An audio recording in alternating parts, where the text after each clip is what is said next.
శాంతి 9/7/2024 సాకార ఈశ్వరీయ మధుర మహావాక్యాలు. మధురమైన పిల్లలారా, సత్యమైన తండ్రితో లోపల బయట సత్యంగా ఉండాలి, కపటం లేకుండా. అప్పుడే దేవతలుగా అవ్వగలరు. బ్రాహ్మణులైన మీరే ఫరిస్తాల నుండి దేవతలుగా అవుతారు. ప్రశ్న: ఈ జ్ఞానాన్ని వినేందుకు లేక ధారణ చేసేందుకు ఎవరు అధికారులుగా అవ్వగలరు? జవాబు: ఎవరైతే ఆల్రౌండ్ పాత్ర చేశారో, ఎవరైతే అందరికంటే ఎక్కువ భక్తి చేశారో వారే జ్ఞానమును ధారణ చేయడంలో చాలా వేగంగా ముందుకెళ్తారు. వారే ఉన్నతమైన పదవిని కూడా పొందుతారు. మీరు శాస్త్రాలను ఒప్పుకోరా అని ఎవరైనా మిమ్మల్ని అడిగితే, మేము చదివినన్ని శాస్త్రాలు, మేము చేసినంత భక్తి ప్రపంచంలో మరెవ్వరూ చేయలేదు. మాకిప్పుడు భక్తికి ఫలితం లభించింది, కావున మాకిప్పుడు భక్తి చేసే అవసరం లేదు అని చెప్పండి. ఓం శాంతి. బేహద్దు తండ్రి కూర్చొని బేహద్దు పిల్లలకు అర్థం చేయిస్తూ ఉన్నారు. సర్వాత్మల తండ్రి సర్వాత్మలకు అర్థం చేయిస్తారు, ఎందుకంటే వారు సర్వుల సద్గతి దాత. ఇక్కడున్న ఆత్మలన్నింటినీ జీవాత్మలు అని అంటారు. శరీరం లేకుంటే ఆత్మ చూడలేదు.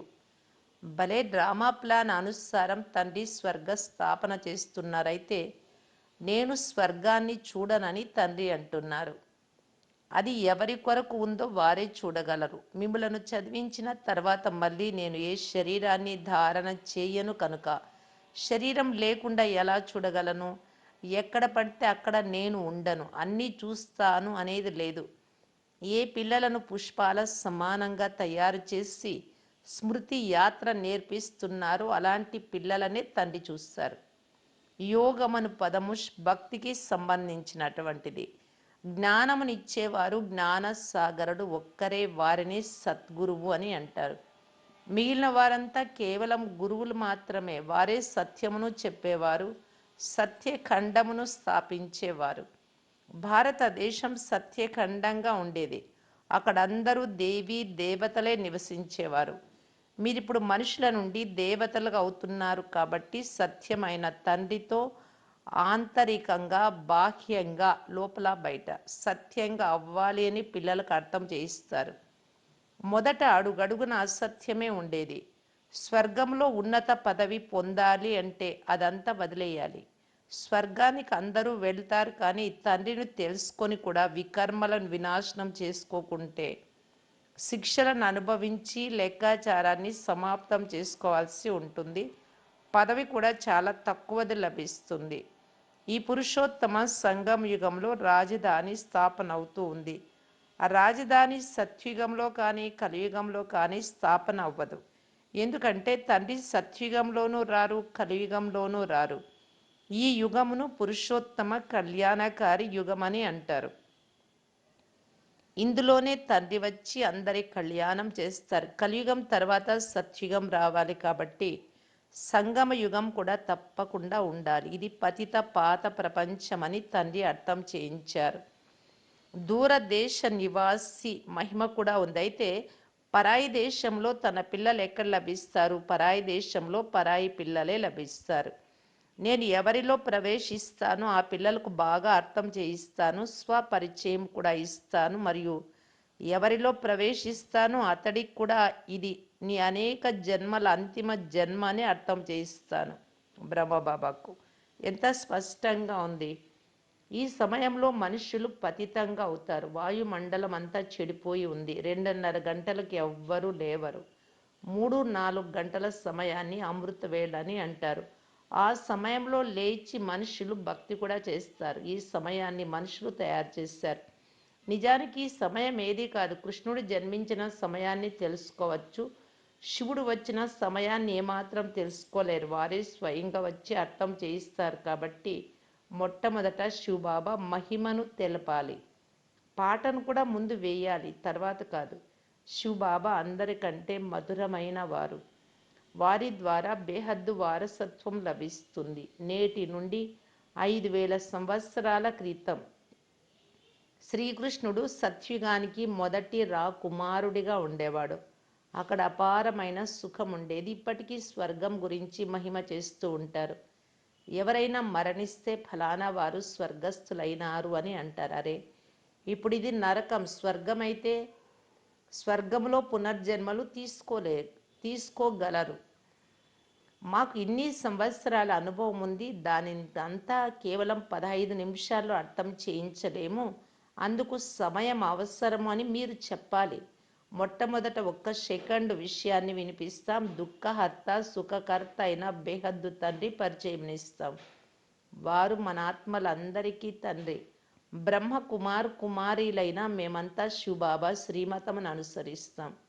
మీరందరూ పరస్పరంలో సోదరులు. నేను మీ తండ్రిని 5000 సంవత్సరాల క్రితం కూడా వచ్చాను. అందువలనే శివ జయంతి శివరాత్రి జరుపుకుంటున్నారు అని తండ్రి చెప్తున్నారు. స్వర్గంలో జరుపుకోరు. శివ జయంతి ఇప్పుడు జరుగుతూ ఉంది. దీనినే భక్తి మార్గంలో స్మారక చిహ్నంగా జరుపుకుంటారు. అంటే బాబా ఇప్పుడు వస్తున్నారు కదా. ఇప్పుడు గీత అధ్యయనం జరుగుతూ ఉంది. బ్రహ్మ ద్వారా నూతన ప్రపంచ స్థాపన, శంకరుడి ద్వారా పాత ప్రపంచ వినాశనం జరుగుతుంది. మీరిప్పుడు పాత ప్రపంచ వాయుమండలమునైతే చూస్తున్నారు. ఈ పతిత ప్రపంచం తప్పకుండా వినాశనం అవుతుంది. అందువలన పావన ప్రపంచానికి తీసుకెళ్ళమని అంటారు. చాలా దుఃఖం ఉంది. యుద్ధము, మృత్యువు, విధవతనము, జీవఘాతం చేసుకోవడం మొదలైన దుఃఖాలు ఉన్నాయి. సత్యుగంలో అయితే అపారమైన సుఖాల రాజ్యం ఉండేది. లక్ష్యం ఉన్న ఈ చిత్రాన్ని తప్పకుండా అక్కడికి తీసుకెళ్ళాలి. ఈ లక్ష్మీనారాయణుడు విశ్వానికి అధికారులుగా ఉండేవారు. 5000 సంవత్సరాల మాట వినిపిస్తాం. వీరు ఎలా ఈ జన్మను పొందుకున్నారు, ఎటువంటి కర్మలు చేసి ఈ విధంగా తయారయ్యారు, కర్మ అకర్మ వికర్మల గతిని గురించి తండ్రి అర్థం చేయిస్తారు. సత్యుగంలో మీరు చేసే కర్మ అకర్మగా ఉంటుంది. ఇక్కడైతే రావణ రాజ్యం ఉన్నందున కర్మ వికర్మగా తయారవుతుంది. అందువలన దీనిని పాపాత్ముల ప్రపంచమని అంటారు. ఇచ్చిపుచ్చుకోవడాలు కూడా పాపాత్ములతోనే ఉంటుంది. గర్భంలో బిడ్డ ఉన్నా వివాహము నిశ్చితార్థము చేసేస్తారు. ఎంత చెడు దృష్టి ఉంది.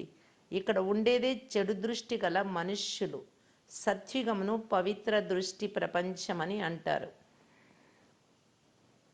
ఇక్కడ కళ్ళు కూడా చాలా పాపం చేస్తాయి. అక్కడ ఏ పాపము చేయవు. స్వర్గంలో సత్యుగం నుండి కలియుగ అంతం వరకు చరిత్ర భూగోళాలు పునరావృతం అవుతాయి. దీనిని గురించి తెలుసుకోవాలి కదా. దుఃఖధామమని సుఖధామమని ఎందుకంటారు? అంత పతితము మరియు పావనంగా తయారవ్వడంపైనే ఆధారపడి ఉంది. అందువల్లనే కామ మహాశత్రువు. దీనిని జయిస్తే మీరు జగత్ జీతులుగా అవుతారని తండ్రి చెప్తున్నారు. అర్ధకల్పం పతిత ప్రపంచంగా ఉండేది. అందులో శ్రేష్టమైన దేవతలు ఉండేవారు. ఇప్పుడైతే భ్రష్టాచారులు ఉన్నారు. ఒకవైపు ఇది భ్రష్టాచారి ప్రపంచం అని అంటారు. మరొక వైపు అందరినీ శ్రీ శ్రీ అని అంటూ ఉంటారు. ఏది వస్తే అది మాట్లాడుతూ ఉంటారు. ఇవన్నీ అర్థం చేసుకోవాలి. ఇప్పుడైతే మృత్యు ఎదురుగానే ఉంది. నన్ను ఒక్కరినే స్మృతి చేస్తే పాపం సమాప్తం అవుతుంది అని, మీరు సతో ప్రధానంగా అవుతారు అని, సుఖధామానికి అధికారులుగా అవుతారని తండ్రి చెప్తున్నారు. ఇప్పుడు ఉండేదే దుఃఖం. వారు ఎన్ని సమావేశాలు ఎన్ని సమ్మేళనాలు చేసినా వాటి వల్ల ఏ లాభము లేదు. మెట్లు దిగుతూనే వస్తారు. తండ్రి తన కార్యాన్ని తన పిల్లల ద్వారా చేస్తున్నారు. పతిత పావన రండి అని మీరు పిలిచారు కనుక నేను నా సమయం అనుసారంగా వచ్చాను. యదా యదా హి ధర్మస్య, దీని అర్థం కూడా తెలియదు. పిలుస్తున్నారు అంటే స్వయం తప్పకుండా పతితులుగా ఉన్నారు. రావణుడు మిమ్ములను పతితంగా చేశాడు. నేను ఇప్పుడు పావనంగా చేసేందుకు వచ్చాను అని తండ్రి చెప్తున్నారు. అది పావన ప్రపంచం. ఇప్పుడు ఇది పతిత ప్రపంచం. అందరిలో 5 వికారాలు ఉన్నాయి. అపారమైన దుఃఖం ఉంది. అన్ని వైపులా అశాంతి ఉంది. మీరు పూర్తిగా తమో ప్రధానంగా పాపాత్ములుగా అయినప్పుడు నేను వస్తాను. నన్ను సర్వవ్యాపి అంటూ నాకు అపకారం చేసిన వారికి కూడా నేను ఉపకారం చేసేందుకు వస్తాను. ఈ పతిత రావణ ప్రపంచంలో పతిత శరీరంలో రండి అని మీరు నన్ను ఆహ్వానించారు. నాకు కూడా రథం కావాలి కదా. పావన రథం అయితే అవసరం లేదు. రావణ రాజ్యంలో పతితులే ఉంటారు. పావనులు ఎవ్వరూ లేరు. అందరూ వికారాల నుండే జన్మిస్తారు. ఇది వికారీ ప్రపంచం, అది నిర్వికారీ ప్రపంచం. మీరిప్పుడు తమో ప్రధానం నుండి సతో ప్రధానంగా ఎలా అవుతారు? నేను పతిత పావనుడను, నాతో యోగం చేయండి. ఇది భారత ప్రాచీన రాజయోగం. తప్పకుండా గృహస్థ మార్గంలోనే వస్తారు. ఎంత అద్భుతమైన విచిత్రమైన పద్ధతిలో వస్తారు. వీరు తండ్రి మరియు తల్లి కూడా అయినారు. ఎందుకంటే అమృతం వెలువడేందుకు గోముఖం కావాలి. కాబట్టి వీరు తల్లి తండ్రి అయినారు. మళ్ళీ మాతలను సంభాళించేందుకు సరస్వతిని హెడ్గా ఉంచారు. వారిని జగదంబ అని అంటారు, కాళీమాత అని అంటారు. అలాంటి నల్లటి శరీరం ఎక్కడైనా ఉంటుందా? కృష్ణుణ్ణి కూడా నల్లగా చేసేసారు. ఎందుకంటే కామచితిపై కూర్చొని నల్లగా అయిపోయాడు ద్వాపర యుగం నుండి. కృష్ణుడే సుందరంగా మళ్ళీ శ్యామ్గా అవుతాడు. ఈ విషయాలన్నీ అర్థం చేసుకునేందుకు కూడా సమయం కావాలి. కొందరిలో కూడా కొందరి బుద్ధిలోనే ఉంటుంది. ఎందుకంటే అందరిలో 5 వికారాలు ప్రవేశించి ఉన్నాయి. మీరు ఈ విషయాలన్నీ సభలో కూడా అర్థం చేయించవచ్చు. ఎందుకంటే ఎవరికైనా మాట్లాడే హక్కు ఉంది. ఇలాంటి అవకాశాన్ని తీసుకోవాలి. అఫీషియల్ సభలలో మధ్యలో ఎవ్వరూ ప్రశ్నలు అడగరు.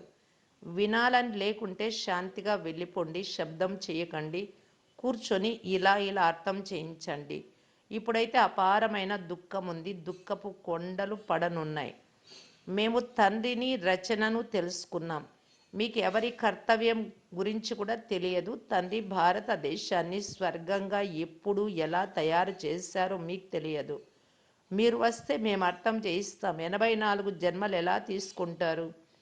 7 రోజుల కోర్స్ తీసుకుంటే మిమ్మల్ని 21 జన్మల వరకు పాపాత్ముల నుండి పుణ్యాత్ములుగా తయారు చేస్తాము అని చెప్పండి. మంచిది. మధురాతి మధురమైన అపురూపమైన పిల్లలకు మాతాపిత బాప్దాదాల ప్రియ స్మృతులు మరియు గుడ్ మార్నింగ్. ఆత్మిక పిల్లలకు ఆత్మిక తండ్రి నమస్తే. ధారణ కొరకు ముఖ్య సారం. ఫస్ట్ పాయింట్, కర్మ, అకర్మ, వికర్మల గుహ్య గతిని గురించి ఏదైతే తండ్రి అర్థం చేయించారో అది బుద్ధిలో ఉంచుకొని ఇప్పుడు పాపాత్ములతో ఇచ్చిపుచ్చుకోరాదు.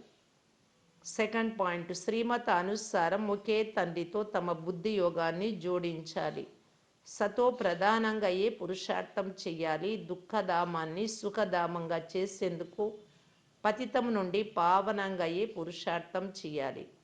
చెడు దృష్టిని పరివర్తన చేసుకోవాలి. వరదానం, జ్ఞాన స్వరూపులుగా అయ్యి అన్ని వ్యర్థ ప్రశ్నలను యజ్ఞంలో స్వాహా చేసే నిర్విఘ్న భవ.